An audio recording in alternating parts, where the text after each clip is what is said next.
Čus lidi, dneska se budeme na nové video, dneska tady máme video od Fyzorama na to. Koupil jsem 10 prokletých věcí, nekupujte lidi nic prokletýho. V tomhle videu jsme vybrali ty nejzajímavější a pořádně je otestovali. Takže jestli tě zajímá, jak to dopadlo, tak se dívej až do konce.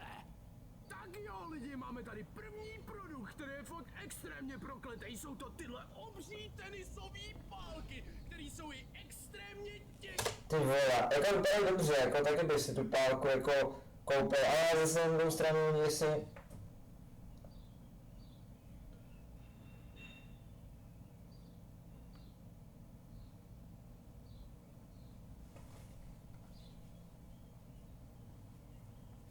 No to prostě chcete takhle.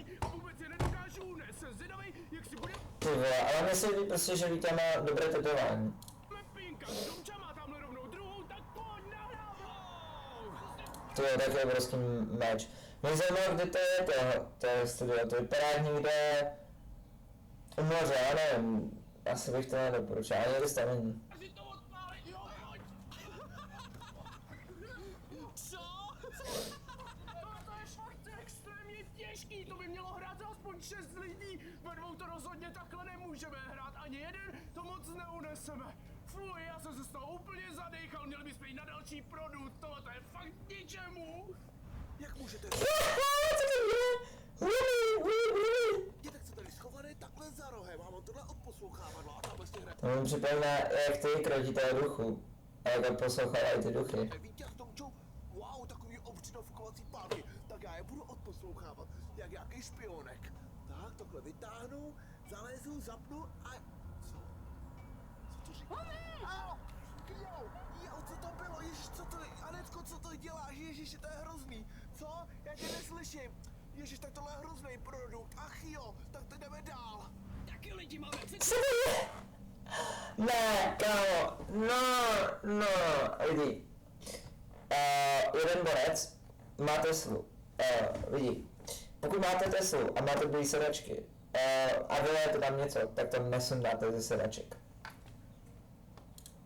další produkt a to je tenhle ten držák pro kelímky na hlavu, který mám všude s vodou. No tak... Jo, tak voda, jo, ale kdyby tam měl třeba kolu nebo mirindu, tak mu to nebude vyprát. Jsem zvědavý, jak to vydrží. No uvidíme, Domča je momentálně na cestě. Au, to si děláte legraci.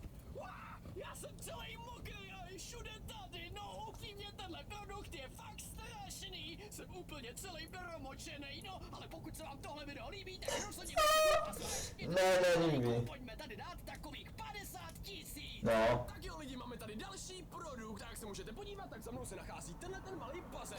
Jo, ten je dobrý, ten má od spolužáka kámoš, můj spolužák to má a v tom je dobrý. On se tam vždycky, když je v létě horko, tak se tam smočí aspoň nohy. Jsem v takovýmhle No, co? nebyl, ale já si tam jdu rovnou vlézt. Oh, Mě vždycky fascinuje v tom tričku. docela studení, Ale ale o tomhle lidi produkt není. Teď přijde. Jdeme na to. No to tam Ale je. trošku to šumí. No trošičku, ale zatím to nic nedělá. Nic nedělá, No, ale ale trošku se to zbarvuje. Podívejte se lidi, je to tady úplně skoro růžový. komentáře, jestli byste to chtěli. mám otázku. Napište mi do komentářů, jestli jste někdy měli koupělovou bombu. Já nikdy, já to nemám chuť zkoušet. No dobře, všichni to určitě znáte z poutí, ale my to máme trošku ve větším měřítku. No a někde se tam schovává Vítě a Domča, takže můžeme začít. 3, 2, 1, jdeme na to! Jo, mám... Tak kde je další? Jo, mám tě, super, ale kde je Vítě? Vítě už nevylejzá, co s ním je? Au, lidi, tahle ta hra je fakt prokletá, totálně mě z toho bolí hlava, radši jsem si měl vzít tu helmu, anebo jsem měl být tam ve prostřed, už nikdy žádnýho krtka hrát nebudu, to je fakt na nic, radši si to zahraju někde na pouti, jo. Tak jo lidi, jako další věc. Jo, to je pravda, krtka jsem nikdy nehrál, ale já jsem ho hrál, když jsem byl v zábavním parku.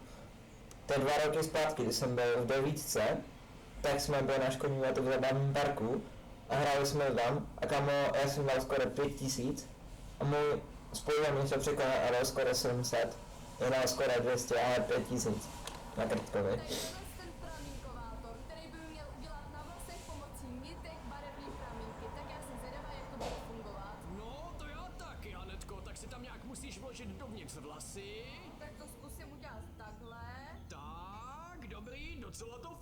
zatím, ale jsem zvědavý na výsledek. No, takhle to tam nechám, dám si to trošku víc dozadu a můžeme začít, jdeme na to. Tak. Ono to skutečně funguje. Hustý, tak tohle se mi vážně líbí, děláme to hezký pramínky, No. ale jsem zvědavá, jak tohle z těch vlasů dostanu. No to já taky, no snad ti to tam nezůstane na pořád. Snad ne. V ruce právě držím miniaturní kameru. Jo, to jsem viděl a mě fakt zajímavě jako bylo toho Charizarda, to jo. Vidíte mě? Tady humík pro mýčo. To cítím. Co to je? Pojď. Pastička na mě, ne? Fuj, to je hrozný, jdeme. Těžších věcí a je to tahle fraková pistole, která se totálně natáhne a vystřelí. A chtěl bych vás upozornit, Jo, tu pistoli jsem slyšel. Na tu pistoli pozor, v tom můžete... hlavně nikdy střílet.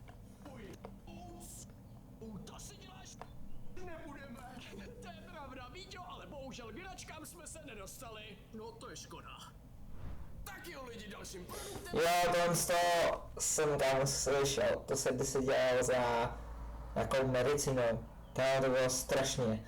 Tam prostě se zabil, dali nějaký banky a museli jste takhle hodinu vydržet, protože když jste tam měli třeba nějaký velký puchýř, tak vám ten puchýř měl tou bankou odstranit, dali vám tam do toho nějakou kyselinu a oni to otočili, drželi to víčku a pak to dali na to a byl tak silně. Tady máme. Čet na půl jsem si jestli to vydržíš, tak nasadím tam baňku. Hlavně za sebou. A pořádně přisajem. A co to je? Jo. To je hrozně nepříjemný. Dobrý umí. To není dobrý. To je hrozný. Máme tady další. A je to docela nepříjemný, myslím si, že tam... Proč tam jsou kopři, WTF? Jo lidi, pokud máte rádi kopři, napište mi, já jsem jenom spadl celý do kopřiv. Ta věc je fakt blbost, absolutně nevím, co bych tady měl dělat v tomhle. Víťo, mám pro tebe super nabídku. Co? Pokud skočíš do těch kopřiv a projdeš se v nich, tak ti koupím kolik fizzy drinků chceš. Co? Kdyby tady dringo. V večerce nebo v Albertu. No, Domčo, možná to za to stojí, ale pokaždý, co budeme ve večerce nebo v Albertu, tak mi jich koupíš, kolik budu Kurva, kopřivy, kámo, já nesnáším kopřivy, já nemám rád kopřivy, já, kámo, když to pálí.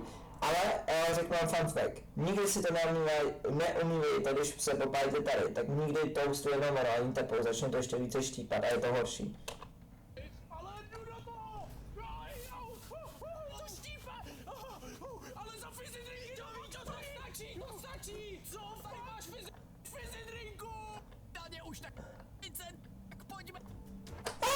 Co to je? 70 stupňů. Jo, 73. Extrémního. A já jdu pryč na vzduch. Čau. Zase Mr. Bizbýbuk. OK, mějte lidi, jako bylo to super video, ale zase mně se nejvíc líbilo to video, jak tam skáče Vítě a dávám Mike do kopřiv. To je topka. Pokud se vám toto video líbilo, my se vidíme na dalším videu, se někdy příště zatím. Čus.